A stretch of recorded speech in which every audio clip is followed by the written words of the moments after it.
we have a Catan Cities and Nights dice roller and barb tracker. If you look here, you can see we've got the yellow LED that's one die, the red LEDs that are another die, and then we've got the green path of the barbs all lit up. On top of that, we have the third die, which rolls either green, yellow, or blue, and we've got that represented. So how does it work? Well, this button right here, we'll move it a little bit closer. There are two buttons on the table, and they're used by players to, well, roll the dice. You might be asking yourself, why not 4 buttons or 5 buttons or 6 buttons? Well, we're not actually tracking which player rolls the die. We're just letting them do so.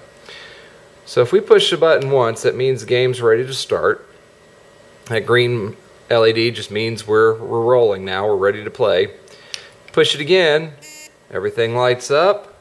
And next thing you know, and I'm having a hard time getting a camera angle here, but you've got a 7. And notice the yellow light is blinking, which means that the yellow die was rolled. After a while, everything starts blinking to save power, in case you're wondering. When the person's turn is over, they push the button once. The barb's path lights up, everything else turns off. That means it's the next person's go, and you roll again. This time it was a green 2. If you do it again, you've got a blue 4, 7 overall. That's why there was a buzz, a 7 roll. Roll again. You've got a green 1, 7 overall. Notice this time the barbs blink because the barbs moved once. That lets you know they're getting closer. Barbs moved again, and a 7 rolled. This time we've got a yellow 8. A blue 4, 7 overall. We've got a green 5, 7 overall. Barbs are coming slow. Yellow 3. Up, there they go.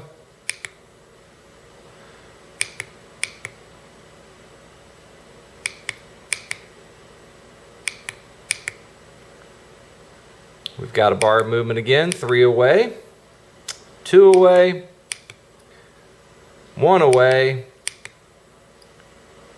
blue 5, blue 2, and barbs attack, and there you go. That lets us know the barbs just hit, and we had a 6 roll overall. So, you've seen how it works. Now let's go look at the LCD. The LCD basically lets you toggle through some information about the game. When we play, we love to know stats and things like that. How many times certain dice roll. We always complain that one number isn't rolling enough. So, now we've got enough information on the LCD to show. We've got a turn time. There's always one person that takes too long. We've got how long the game has lasted so far, which is 2 minutes. The 6 is rolled twice. There have been 20 total rolls. And then here's a breakdown of each number and how many times it's rolled. So no 2s, 1 3, 1 4, etc. And then over here you've got 1 11, no 12s, etc. So that is the Catan dice roller. I know some people right now are saying absolutely ridiculous, overkill, why would somebody use it? And when I built it, I really built it because I wanted to do something with Netduino, which is this board here. It's a .NET based microprocessor board, and I wanted to build something with it, and this was a good first example. I had no real idea if it was going to work or if people would want to use it. Didn't care, it was just for me. The first version was on a breadboard. It was pretty boring. It had wires sticking out, not very well done. So for this next version, I wanted to test something else that I had, which was a Makerbot. So what this box is, this container is actually printed off of my 3D printer. So I printed the top, and then I proceeded to print the box. And you can see it doesn't print perfectly, but for a first run it worked pretty well. Screwed it all together, there you go. If you look on the underside, what you'll see is a whole lot of wiring going on. You know, there are so many ways I could have improved it, but for where we're at, you know, it would have been nice to have the Netduino board inside. And if I do another version, I would love to do it with a Netduino Mini, to where it takes up less space. I'd love to have a circuit board printed out through one of the various services online. Love to get a lithium-ion battery that could be recharged that went inside of it, etc. So there are lots of improvements I could make for the next version, but believe it or not, we use this. We, when I say we, all of my friends and I, we play probably twice a week. One night that's very committed by some hardcore players, and then another night that's more casual. And everybody uses the die, the electronic dice. Nobody thinks about it. It's not something that people are like, why? It's actually very enjoyable, and in some ways it really keeps the game going faster. Because when your turn's over, you know it. You push the button and that means your turn's over.